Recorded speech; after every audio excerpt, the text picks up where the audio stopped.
ये अपनी बायो की सेकंड क्लास है। इससे पहले हमने छोटी आंत, अग्नाशय ग्रंथि और लीवर कलेजा ये पढ़ लिया। आज की क्लास में हम बात करेंगे आमाशय के बारे में पढ़ेंगे, हम दंत के बारे में पढ़ेंगे, लार के बारे में पढ़ेंगे और ये सीरीज चलती रहेगी क्वेश्चन बेस PYQ आधारित। ठीक है, पहले PYQ और उसके साथ ही ऑथेंटिक सोर्स। आपको पता है ऐसे ही होता है अपना, तो इसमें भी ऐसी बात नहीं, क्वेश्चन लेके आया हूँ मैं ऑलरेडी। अगर आप देखोगे तो मैं ऑलरेडी क्वेश्चन लेके आया हूँ। ठीक है, देखो ये रहा क्वेश्चन, ये रहा इसका सॉल्यूशन, ये क्वेश्चन रहा। तो PYQ ऑलरेडी लेके आया हूँ। तो आज हम बात करेंगे आमाशय के बारे में। तो चलिए, आमाशय यहाँ से देख लो। आमाशय संरचना इसकी अंग्रेजी के जे अक्षर के समान होती है, ऐसे होती है। ठीक है, और आमाशय भोजन का मंथन करने वाला अंग होता है। भोजन का मंथन करने वाला कि उस पर क्रिया कैसे करनी होती है। तो भोजन पर मंथन करने का, भोजन का मंथन करने का अंग कौन सा है? आमाशय। ठीक है, अब इसके 3 भाग हैं आमाशय के। ठीक है, पहला कौन कौन सा है? कार्डियक, फंड्स और जठर निर्गमी भाग, 3 भाग हो गए। आमाशय में पाचन किस प्रकार होता है? क्योंकि भोजन का मंथन करता है तो आमाशय में पाचन होता है। आमाशय सर्वप्रथम जठर रस का श्रावण करता है। ठीक है, तो जठर रस स्रावित होता है आमाशय से और इसकी प्रवृत्ति अम्लीय होती है, प्रबल अम्लीय, जिसकी pH होती है 1.8। आपको बताया था अम्ल क्षार के बारे में। ये 7 होता है, 7 से ऊपर जाते हैं तो क्या बनता है? ये क्षार बनता है और 7 से नीचे आते हैं तो ये बनता है अम्ल, मतलब जिसकी pH 7 से नीचे है। प्रबल अम्ल, देखो pH इसकी कितनी है? 1.8 है, तो मतलब जठर रस प्रबल है। तो आमाशय के बारे में क्या क्या पढ़ा हमने कि जठर रस स्रावित करता है। ठीक है, और भोजन का क्या करता है? मंथन करता है, जे आकृति होती है। अब जठर रस के बारे में और बात कर लेते हैं। जठर रस में क्या क्या होता है जो भोजन का मंथन करने में काम आता है? तो एक तो होता है म्यूकस और एंजाइम होते हैं। एंजाइम कौन कौन से होते हैं ये देख लो।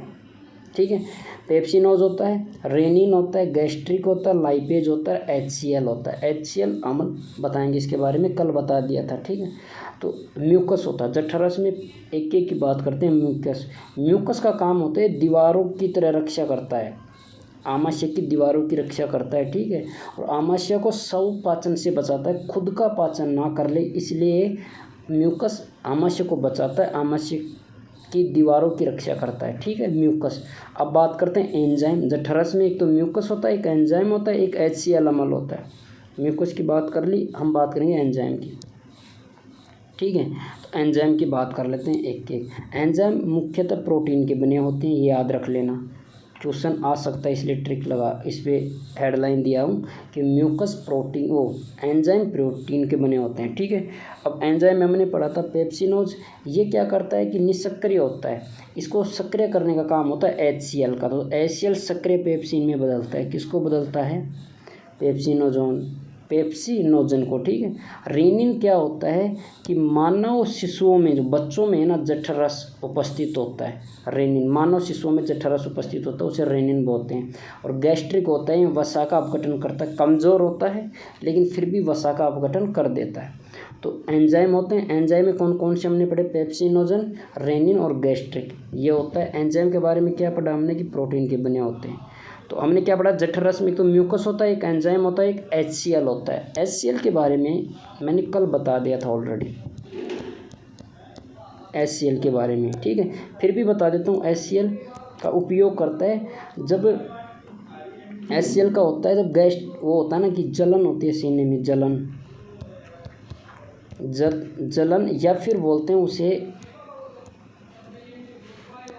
जलन होती है ना सीने में, तो उस जब HCl का अधिक श्रवण तो जलन होता है। इसके उपाय के लिए, इसके उपयोग के लिए क्या किया जाता है? एंटासिड का उपयोग किया जाता है, एंटासिड। ठीक है, HCl ज़्यादा स्रावित होता है तो सीने में जलन होती है, उसको कम करने के लिए, उसको बुझाने के लिए एंटासिड का उपयोग किया जाता है। इसमें एक दवाई होती है मिल्क ऑफ मैग्नीशियम हाइड्रोक्साइड, ये अपने कल वाली क्लास में बात कर लेता है HCl के बारे में। ठीक है, HCl क्या है? प्रबल अम्ल है एक प्रकार से। HCl क्या है? प्रबल अम्ल है। ठीक है, और किस में स्रावित होता है? अग्नाशय में होता है।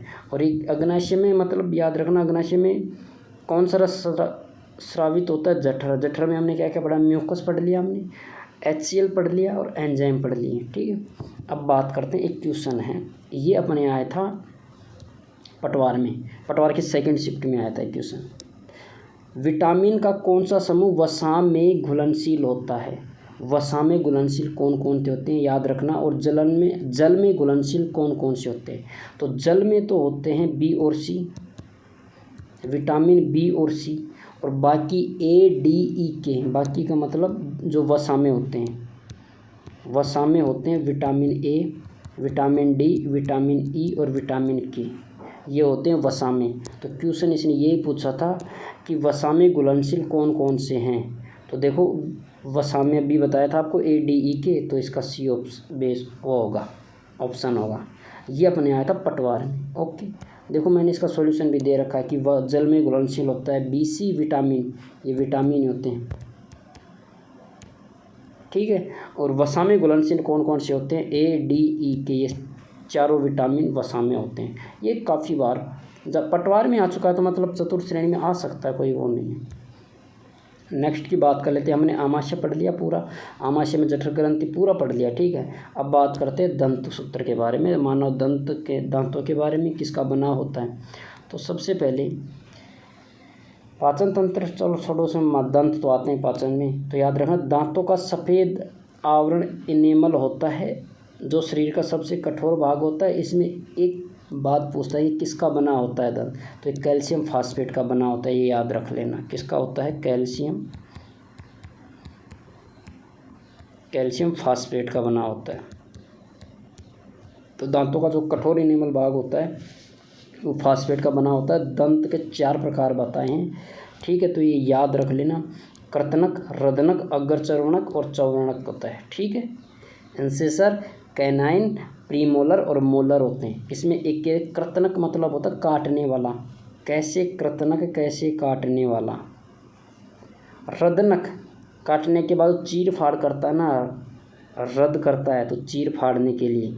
अग्रचर्वणक जो आगे वाले भाग होते हैं वो चबाने के लिए होते हैं, और चर्वणक होते हैं ये भी चबाने के लिए ही होते हैं, ठीक है। तो दांत के 4 भाग देख लिए हमने, कृतनक, रदनक, अग्रचर्वणक और चर्वणक होते हैं, ठीक है। और इसमें इंग्लिश का याद रख लेना, जब कभी कभी इंग्लिश में भी एज इट इज दे देता है। इंसेसर, कैनाइन, प्रीमोलर, मोलर होते हैं। दांतों का कठोर भाग होता है, सफ़ेद आवरण होता है, किसका बना होता है? कैल्शियम सल्फेट का, कैल्शियम फास्फेट का। कैल्शियम सल्फेट या फास्फेट? कैल्शियम फास्फेट का ही बना होता है, ठीक है। और दांतों का एक सूत्र होता है, उसे बोलते हैं 21-23, 21-23, ये याद रख लेना। ये क्वेश्चन है, मानव में दंत सूत्र क्या होता है? 21-23, 21-23 होता है, ठीक है।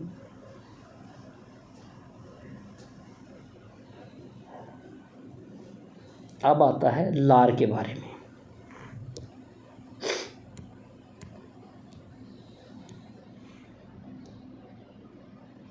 लार, मुख में स्टार्च कार्बोहाइड्रेट का पाचन शुरू होता है, किसके द्वारा होता है? लार में, ठीक है।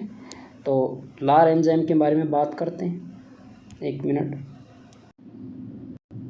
ठीक है। तो लार एंजाइम के बारे में बात करते हैं, तो इससे पहले बता देते हैं लार 3 जोड़ी होती है। तो लार ग्रंथियाँ होती हैं ना, वो 3 जोड़ी की होती हैं, याद रख लेना। मुख में 3 जोड़ी की लार ग्रंथि होती है। और लार के बारे में बताएं, ये अम्लीय होता है, हल्का अम्लीय होता है। इसकी pH होती है 6.8 के अप्रॉक्स, ठीक है। तो 3 जोड़ी होते हैं, अम्लीय होते हैं। और मुख में स्टार्च कार्बोहाइड्रेट का पाचन होता है, लार के माध्यम से मुख में जो स्टार्च कार्बोहाइड्रेट उसका पाचन होता है, ठीक है। ये इसमें लिख रखा है, ये रहा। अब लार में एंजाइम होते हैं जो 3 जोड़ी पाए जाते हैं, उनके बारे में बात कर लेते हैं, जिसमें एमाइलेज टाइलिन, एक तो ये एंजाइम होता है, एक लाइसोजाइम होता है। इनका काम अलग अलग होता है। एक तो होता है एमाइलेज टाइलिन होता है, एक होता है लाइसोजाइम होता है, ओके। बात करते हैं ग्रसनी व गर्शिका के मध्य, ग्रसनी व गर्शिका के मध्य एपिग्लोटिस घाटी ढक्कन होता है, जो है निश्चित करता है कि भोजन आहार नाल में ही जाए, तो मतलब अपने अंदर कंठ के अंदर एपिग्लोटिस होता है, ठीक है। वो एक होता है श्वसन नली में, और एक होता है श्वसन नली, और एक आहार नाल होता है। तो ये एपिग्लोटिस ही डिसाइड करता है कि ये भोजन आहार नाल ही में जाए, इस पर ये डिपेंड, भोजन की आहार नाल में जाए, ये किस पर डिपेंड होता है, ये एपिग्लोटिस पर होता है, ठीक है, यही डिसाइड करता है। ओके, अब आता है ग्रसिका। इसकी लंबाई ये 25 सेंटीमीटर के आसपास होती है। ओके, और आहार नाल में भोजन को क्रमानुचन गति पाई जाती है, किसके द्वारा, ग्रसिका के माध्यम के द्वारा। मुख में भोजन की अवस्था, ये देखो ये 3 बात याद रख लेना, ये तीनों। मुख में भोजन की अवस्था कहलाती है बोलस, आमाशय में भोजन की अवस्था कहलाती है काइम, ठीक है। हाँ, तो मुख में तो होता है बोलस, जो भोजन की अवस्था होती है, जो चबाने के बाद जो लार वगैरह मिलता है ना, वो होता है बोलस। आमाशय में जो भोजन की अवस्था होती है वो होता है काइम, और आंत में भोजन की अवस्था कहलाती है काइल, ठीक है।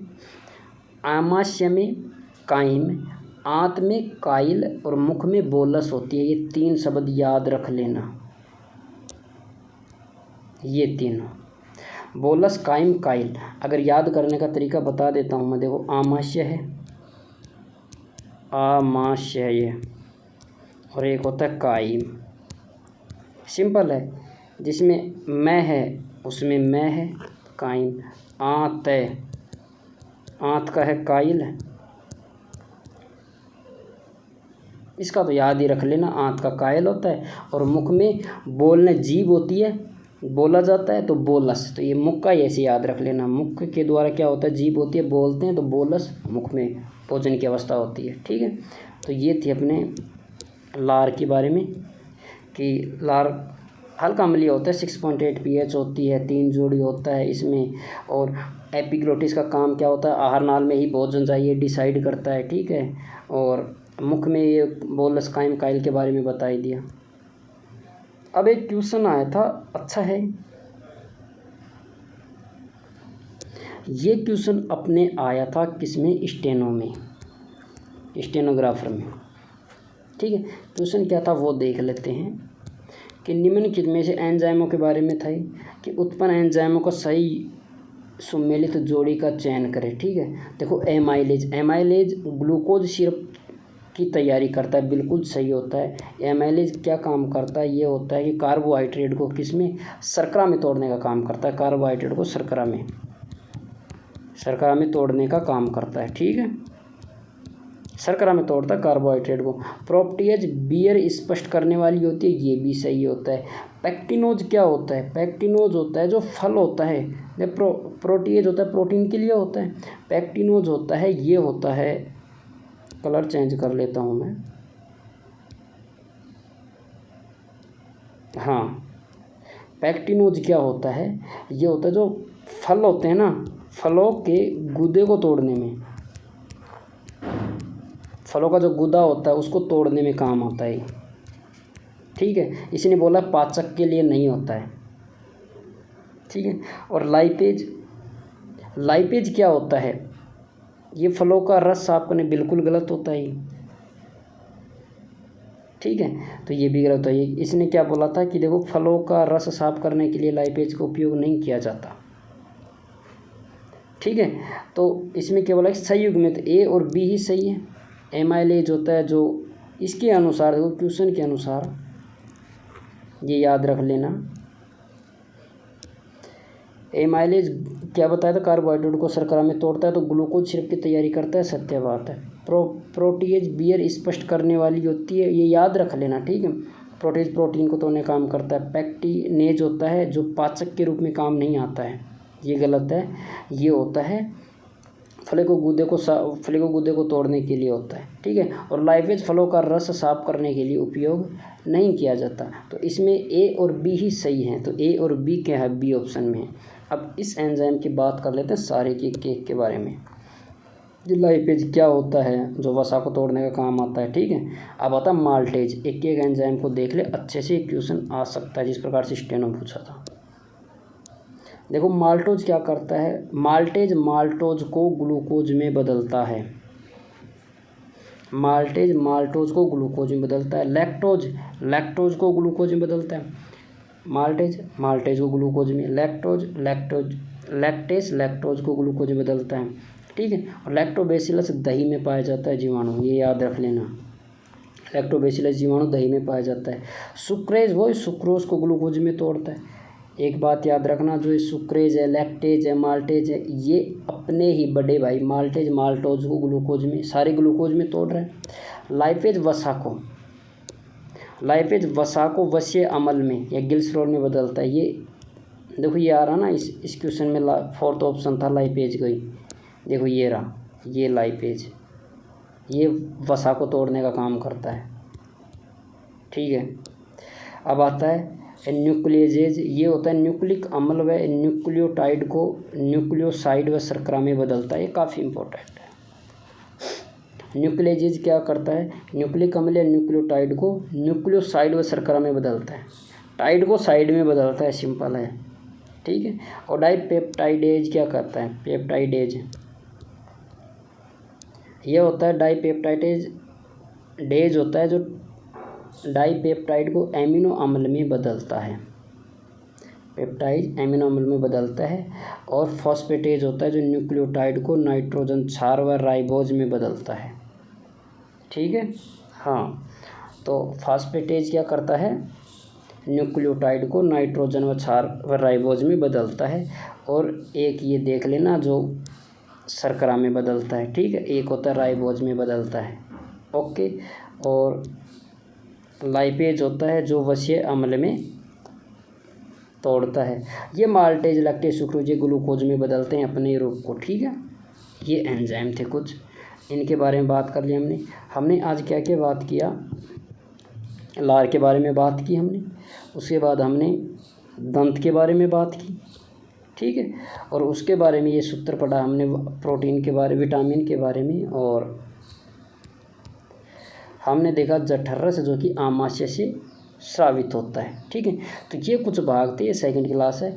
नेक्स्ट क्लास में और बात करेंगे, जिसमें हमने बड़ी आंत की बात की थी जो जल व खनिज लवणों का अवशोषण करती है। छोटी आंत की बात की थी जो पूरी क्लास कल मैंने बता दी थी। ठीक है, नेक्स्ट क्लास में मिलते हैं, तब तक देख लेना बाकी क्लासें। PYQ है, देखो मैंने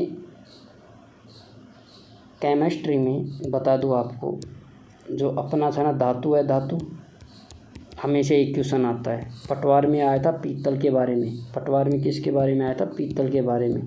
पूरी क्लास करा रखी है, देख लेना। दूसरी पोषक तत्वों के बारे में करा रखा है, पोषक तत्व और रोग से संबंधित जितनी भी क्लास है वो भी क्लास करा दी मैंने। ठीक है, नेक्स्ट क्लास लेके आ रहा हूँ मैं प्रकाश का परावर्तन अपवर्तन से संबंधित। और ये सभी के सभी अगर आप एक बार विजिट करना, सभी के सभी PYQ बेस पर आधारित है। PYQ प्रीवियस क्वेश्चन प्लस उसका ऑथेंटिक सोर्स, थ्योरी नहीं है। PYQ है उसका ऑथेंटिक सोर्स है। ठीक है, किसी गाइड से नहीं है, तो एक बार देख लेना।